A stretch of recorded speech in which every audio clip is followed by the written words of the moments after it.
அன்பான உறவுகள் அனைவருக்கும் வெள்ளிக்கிழமை காலை வணக்கம். இன்றைக்கு புண்ண சொல்ல அம்மாட தீமிதிப்பு.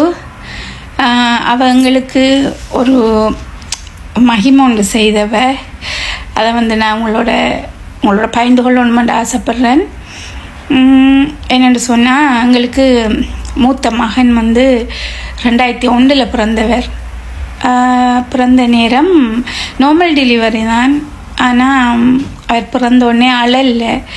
அப்போ அந்த நர்ஸ் அவங்க டாக்டர் எல்லாம் ஆளை தட்டி அவரை காலை தலைகீழ பிடிச்சி தட்டி பார்த்தாங்க. இவர் அழல. அப்போ என்னட்ட சொன்னாங்க, உங்களோட பிள்ளை அழுகுதில்லை, பிவி ரூமுக்கு, அதாவது கண்ணாடி பட்டிக்குள்ளே கொண்டு அந்த ரூமில் வைக்கப்புறம்னு சொல்லிட்டு, உங்களுக்கு தெரியும், அந்த பாபா கிட்ட சொன்னேன், நமக்கும் பிள்ளைக்கும் ஒரே நம்பர் கட்டுவாங்க கையில். அப்போ அதை எனக்கும் பிள்ளைக்கும் கட்டிட்டு வேற கொண்டு போயிட்டாங்க. அப்போ நான் நினச்சேன், ஏதோ ஒரு 4-2 நாளையால் திருப்பி கொண்டு வந்துடுவாங்க, தருவாங்கன்னு சொல்லி. அப்படி இருந்து இப்படியே நாள் போயிட்டு 7ஆம் நாள் இவரை டாக்டர் கூப்பிட்டு சொல்லிட்டாங்க, உங்களோட பிள்ளை தப்பாது, உங்களோட ஒய்ஃப்கிட்ட நீங்கள் பக்குவமாக சொல்லி அவருக்கு டிஸ்சார்ஜ் பண்ணியாச்சு, நீங்கள் வீட்டை கூட்டிகிட்டு போங்க, பிள்ளை தப்பினா ஃபோன் நம்பரை தந்துட்டு போங்க, நாங்கள் கால் பண்ணி சொல்லுவோம்ண்டு. அப்போ இவர் என்னட்ட அதை சொல்லலை. இவர் கூப்பிட்டாங்க, வாங்க வீட்டை உங்களுக்கு டிஸ்சார்ஜ் பண்ணியாச்சு, வீட்டை போவோம்ண்டு. இப்போ நான் சொன்னேன், பிள்ளையை விட்டுதான் இப்படி நான் வர மாட்டேன் அண்டு. அப்போ இப்படியா 2 பேருக்கு இவர் ஒரே கூப்பிடுற அம்மா. அப்போ இவர் போய் அம்மா அவங்கள்ட்ட வீட்டை சொல்லிட்டார். இப்போ வீட்டை எல்லாருக்கும் தெரியும். அப்போ அம்மா எல்லாம் போவோம், வாங்க தம்பியை பிறகு நம்ம எடுப்போம்னு சொல்லி. இப்போ நான் சொல்கிறேன், இல்லை, எந்த பிள்ளையை விட்டுட்டு நான் வர மாட்டேன், நான் இருக்க போகிறேன்ட்டு நான் அப்படியே இருந்துட்டேன். இருந்து ஒரு 14ஆம் நாள் இவர் தம்பியை நாங்கள் தாயும் தகப்பனும் போய் பார்க்கலாம். நாங்கள் 2 பேரும் போய் பார்க்குறதுக்கு எல்லாம் விட்டுருக்க. அப்போ நாங்கள் போய் பார்க்குறது, தூக்க தர மாட்டாங்க, பார்த்துட்டு வரலாம்.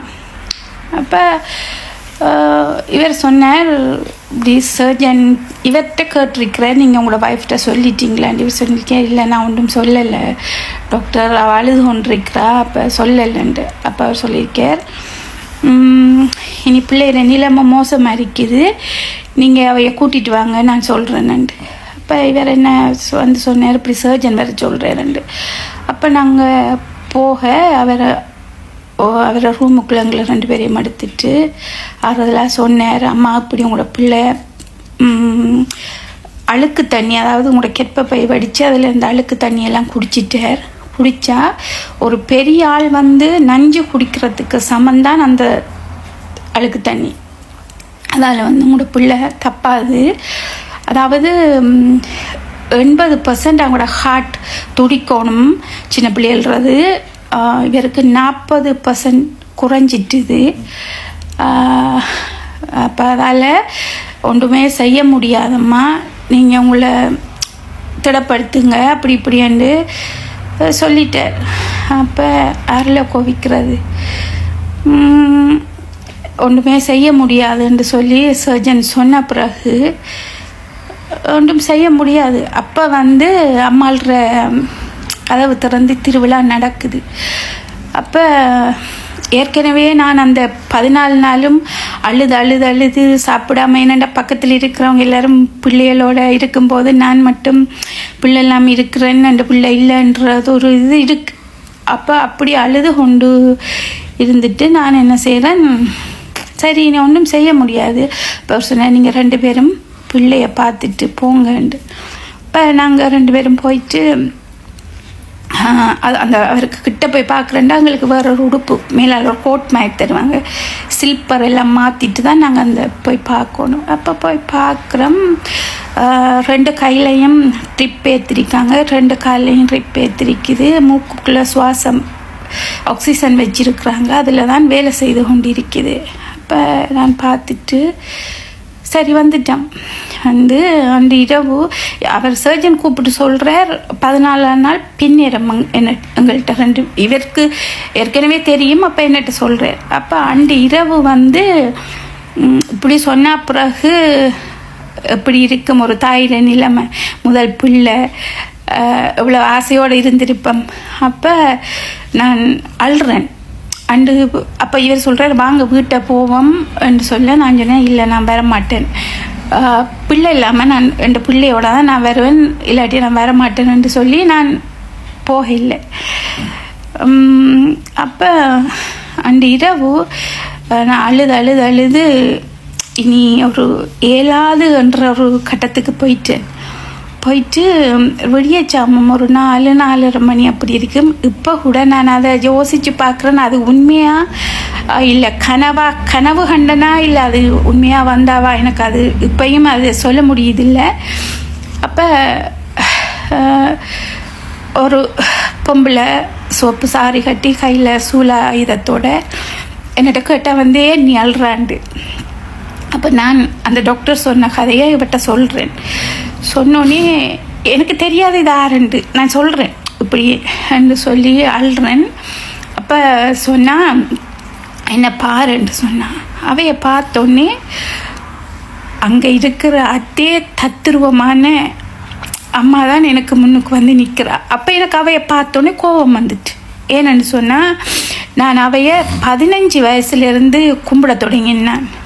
அப்போ நான் சொல்கிறேன் இந்த பிள்ளை இப்படி அந்த நிலைமையில் இருக்குது, நீ தெய்வம் இல்லை, நீ கல், நீ நான் என்று தான் கதைக்கிறேன். என்னடா எனக்கு அந்த பிள்ளை இல்லாமல் போப்பதுன்ற ஆத்திரம்.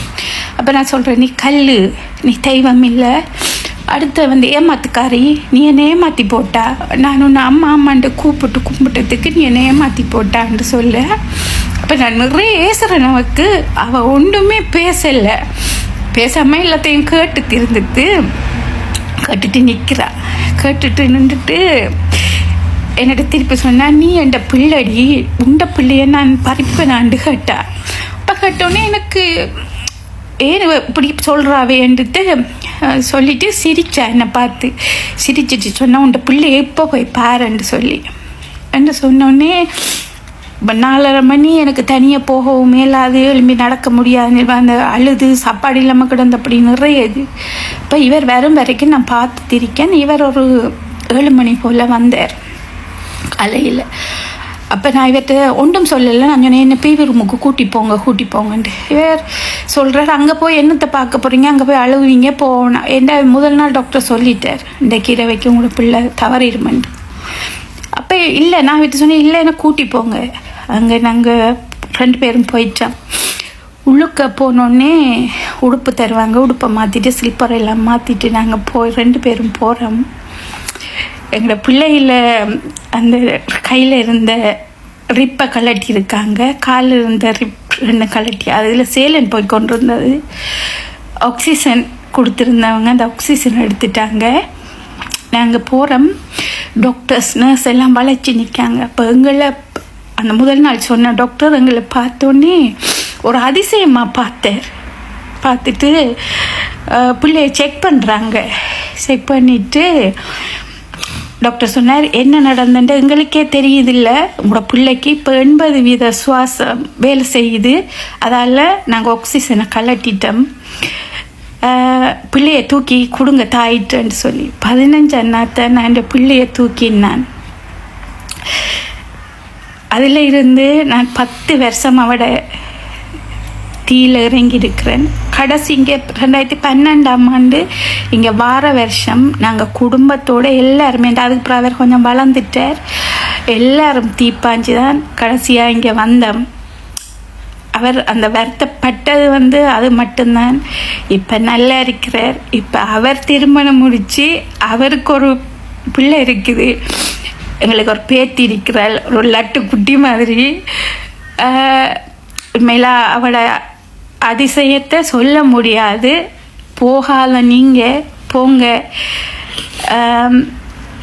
இந்த 14 வருஷம் நான் இங்கே வந்து அந்த 14 வருஷமும் நான் அவக்காக விரதம் இருப்பேன். இப்போ இன்றைக்கும் நான் விரதம் இருக்கிறேன்.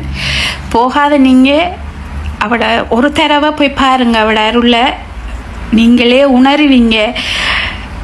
நன்றி.